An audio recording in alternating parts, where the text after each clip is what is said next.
Boleh nggak saya tanggapin? Enggak nanti dulu. Oh belum ya? Jadi yang memilih Gibran sebagai calon wakil presiden itu Prabowo. Iya, saya mau tanggapin, mau saya kuatkan ini Bukan malah. Joko Widodo. Ini yang mau saya mau kuatkan.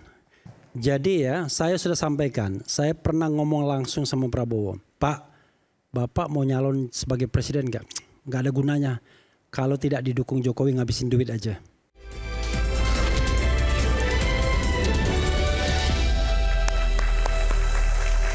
Saya review sedikit lagi. Ada 5 celah tadi Anda katakan ya? 5 celah Bung Refli ya? At least ya. Besok kalau kita ketemu lagi jangan-jangan 6. Jangan-jangan 7 kan bisa, it could be possible kan? Oke, Bung Semar, nanti kalau Bung Andi mau selamat datang dulu Bung Andi Azwan ya.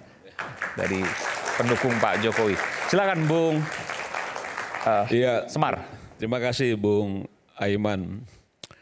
Jadi malam ini kan memang kita bicara soal temanya tentang apa yang sudah menjadi usulan dari para sesepuh kita, senior kita, purnawirawan TNI, yang ada beberapa poin, kalau tidak salah ada 8 poin. Cuma yang cukup seksi dari awal tadi kita jam 7 lewat sedikit sampai detik ini kita membahas soal pemakzulan Mas Wapres, Gibran Rakabuming Raka. Nah bicara soal pemakzulan atau bicara soal usulan, tentu semua usulan dari komponen masyarakat manapun itu dihargai sebagai bagian dari kritik, bagian dari masukan dan lain sebagainya. Tapi bukan berarti juga semua saran atau usulan itu mutlak harus dilakukan atau diakomodasi secara politik oleh pemerintah, dalam hal ini presiden, serta-merta. Dan itu sudah disampaikan oleh Pak Wiranto beberapa waktu lalu, terkait dengan respon presiden yang kita juga semua sudah tahu bahwa menghargai apa yang disampaikan oleh bapak-bapak para sesepuh ini, tapi memang butuh waktu ya mendalami beberapa hal yang fundamental, karena kan tidak hanya soal poin ke-8 ya, ada poin ke-1 soal kembali ke Undang-Undang Dasar. Tapi saya mau nanya dulu, dengan Pak Wiranto merespon seperti itu, apa yang ada di benak Anda? Ya, ini kan biar bagaimanapun kita tidak bisa pungkiri bahwa bapak-bapak purnawirawan ini kan yang berkontribusi juga terhadap bangsa ini. Bahwa bapak-bapak yang berada di, yang memberikan masukan terkait dengan 8 poin itu kan bagian dari bangsa dan negara yang harusnya memang didengar. Yaitu bagian dari mendengar saran, mendengar masukan yang saya rasa sudah direspon dengan baik ya. Yang kebetulan juga Pak Wiranto juga bagian dari purnawirawan TNI, mantan Panglima, ABRI dan lain sebagainya. Jadi menurut saya biasa saja saran-saran apa yang disampaikan oleh purnawirawan, dan ini kan sudah disampaikan juga beberapa waktu lalu. Nah bicara minta turun presiden, minta turun wakil presiden, sepertinya sudah dari dulu juga di rezim-rezim sebelumnya selalu ada saja yang meminta presiden lengser, yang meminta wakil presiden lengser. Bahkan dulu kalau demo-demo jangan Pak SBY ada si Kebo, si Buya dan lain sebagainya gitu. Jadi itu dinamika yang memang bagian dari demokratisasi yang menurut saya biasa-biasa saja. Nah kalau bicara impes tadi sudah dijelaskan oleh Aldi Tata Negara, termasuk juga dengan Bang Refli Harun yang menyampaikan bahwa mungkin saja ya di impes kalau misalnya memenuhi setidaknya 3 tadi, pelanggaran hukum, perbuatan tercela, atau tidak memenuhi supaya syarat. tidak jadi gosip tadi disebutkan 5, bahkan tadi soal drugs segala macam. Itu kan asumsi nggak apa-apa juga. Kan bicara asumsi kan bebas juga orang berasumsi. Sama juga ketika kita berspekulasi silakan juga. Tapi bahwa apa yang diasumsikan itu menjadi suatu kekuatan hukum yang bisa menjadi juga stimulus dalam kebijakan-kebijakan yang diinginkan, ya itu kan soal lain lagi. Jadi kalau misalnya kita semua berasumsi wah ini Mas Arief ini jalannya agak miring-miring kayaknya habis ngapain kan begitu ya. Itu kan asumsi kita yang belum tentu juga miring-miringnya dia karena itu, mungkin karena ngantuk, karena bergadang, atau karena memang darahnya lagi nggak stabil gitu. Nah itu bicara asumsi kan gitu ya. Nah yang lain juga boleh juga begitu gitu, monggo-monggo aja itu persoalan itu. Tapi tadi kalau Anda menilai 5 yang disebutkan celah tadi nggak masuk akal. Nggak ada satupun yang menurut saya sampai saat ini itu bisa dipertanggungjawabkan secara hukum, secara legitimasi. Prabowo dan Gibran betul memang itu satu kesatuan dalam Pilpres kemarin. Betul bahwa dia dipilih oleh rakyat.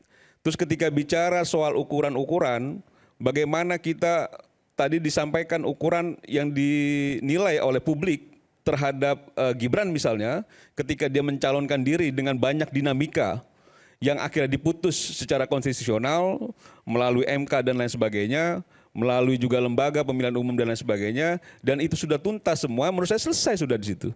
Nah kalau misalnya mau masuk tudingan pelanggaran itu yang tadi disampaikan soal perbuatan tercela, hukum kan gitu ya, tidak memenuhi syarat. Nah silakan itu yang diperkuat. Nah tapi kalau misalnya memang juga ingin ada tendensi politik, kalau saran saya ya bangun kekuatan politik, bertarung lagi 2029 kan begitu. Bertarung lagi 2029, mudah-mudahan bisa menang. Kalau misalnya tidak menang, ya bangun lagi kekuatan kan gitu ya. Jadi ini yang menurut saya bahwa usulan dari bapak-bapak purnawirawan ini patut dihargai, tapi juga ada beberapa hal kan yang kira-kira misalnya kita begini ya. Di poin ke-6 kalau tidak salah soal reshuffle menteri-menteri yang melakukan tindak pidana korupsi dan serta ada kaitannya dengan Pak Jokowi. Nah dalam posisi bahwa kita setuju sekali bahwa mereshuffle atau mengganti menteri yang memang terindikasi kuat atau terbukti melakukan tindak pidana korupsi, itu kita setuju. Tapi ketika ada kalimat serta ada kaitannya dengan Pak Jokowi, apakah menteri-menteri yang melakukan korupsi itu tidak ada kaitannya dengan Pak Jokowi tidak perlu diganti? Oke. Nah berarti kan persoalannya bukan nilai-nilai. Persoalannya bahwa sentimental. Nah kalau soal nilai-nilai sampai pada titik itu merekomendasikan presiden untuk mengkoreksi, mengevaluasi kabinet sekaligus mengganti menteri-menteri yang terindikasi kuat melakukan tindak pidana korupsi. Titik. Nah ketika ada kalimat serta ada kaitan dengan Pak Jokowi, itu tendensi politiknya terlalu kental. Sehingga perjuangannya bukan lagi soal nilai, bahwa soal kepentingan politik.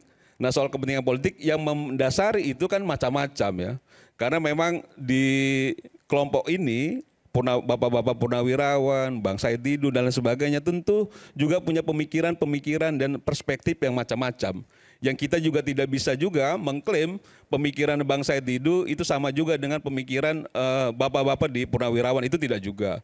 Tapi bahwa memang muaranya, iramanya bisa satu genderang, ya itu kan juga bagian dari orkestra politik sekarang ya. Dan menurut saya itu biasa saja Iman. Jadi bahwa memang ini secara konstitusional Gibran itu menjadi wakil presiden mendampingi Pak Prabowo, itu baik. Kita akui bahwa itu konstitusional, dan kalau misalnya memang ingin ada upaya itu ya lakukan juga secara konstitusional.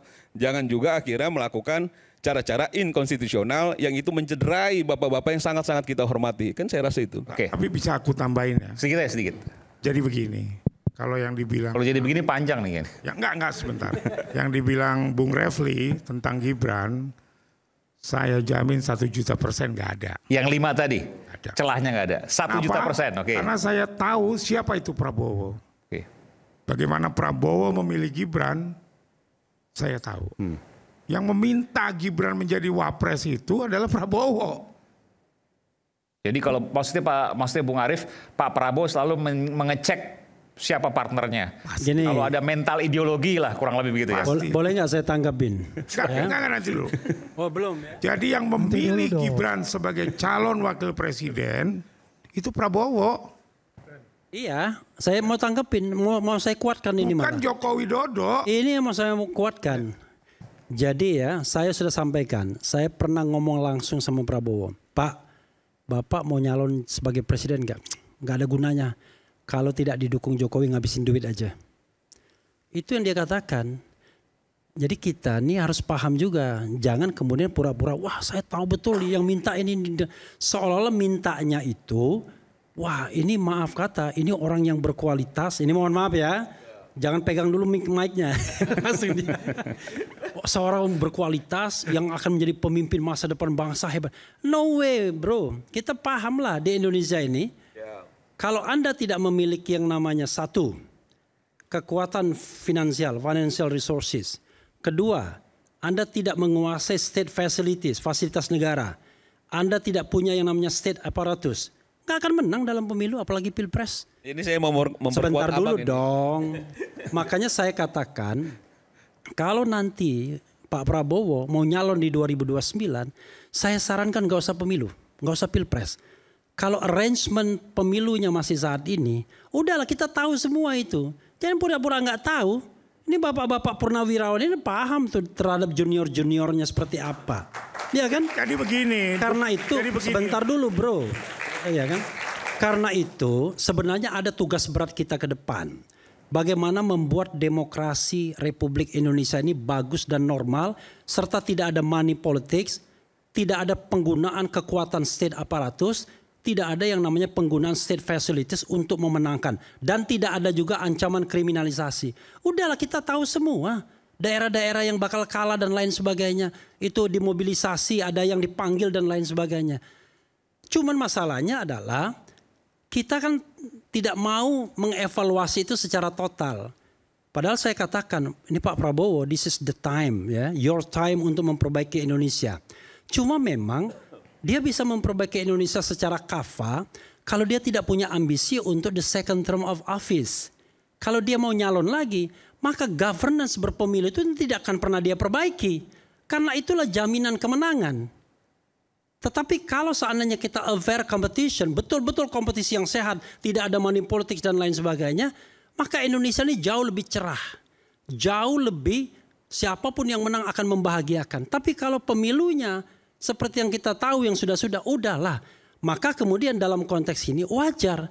Kalau Purnawirawan bilang, udahlah kembali pada Undang-Undang 45 aja. Brengsek pemilihan langsung presiden itu. Ya kan? Lebih baik pemilihan oleh MPR, oleh bapak-bapak bangsa. Walaupun kalau untuk kembali pada Undang-Undang Dasar kita perlu diskusi lagi Pak ya. Ya kan? Karena nanti tidak ada MK, tidak ada macam-macam. Jadi itu sebuah refleksi yang menurut saya perlu kita pikirkan. Dan kalau kita yakin Indonesia ini punya masa depan, Indonesia emas dan lain sebagainya, maka beberapa prasyarat seperti yang saya katakan itu harus terpecahkan. Kalau anak bangsa mengkritik pemimpinnya, ya kan, tiba-tiba dia dikriminalisasi, kemudian ditangkap, ditahan, buktinya banyak. Ini yang namanya Pak Said Didu ini, kalau kita tidak kawal rame-rame ke Polres sana di Tangerang sana, udah ditahan dia. Tapi karena kita rame-rame, jadi kan capek civil society itu untuk mengatakan, tolong Pak jangan menggunakan pasal Undang-Undang ITE untuk menangkap dan menahan Roy Suryo. Karena yang Pak Jokowi lakukan, dia mengatakan saya difitnah sefitnah-fitnahnya, saya direndahkan serendah-rendahnya, kan begitu? Sehina-hinanya, saya dihina sehina-hina. Itu apa? Itu pencemaran nama baik dan penghinaan. Sebagai warga negara, apakah Pak Jokowi berhak menyampaikan itu? Silahkan. Tapi jangan lupa ada putusan MK yang mengatakan yang namanya pejabat publik tidak boleh menggunakan pasal pencemaran nama baik yang ada di Undang-Undang ITE pasal 27A. Karena pejabat publik, profesi, kelompok tertentu, lembaga negara itu putusan terbaru. Walaupun sudah tidak jadi presiden. Kan dia kan masih danantara bro. Kan masih jadi pejabat Anda publik melihat, dia. Oke. Masih. Jadi kalau kita minta yang namanya public transparency, dia masih pejabat publik sesungguhnya. Ya kan? Dan sebentar lagi sebenarnya akan ada one team press juga. Cuman barangkali gara-gara ini mungkin ditunda one team pressnya. Gitu tambahan saya. Oke, ya. baik. Membuat Baik. kita tersenyum lah sedikit ya. Hidup Saya Indonesia. kesempatan ya ke Bung Ray Rangkuti dan juga Bung Andi Aswan. Sesaat lagi kita akan kembali. Tetap sama kami Rakyat Bersuara.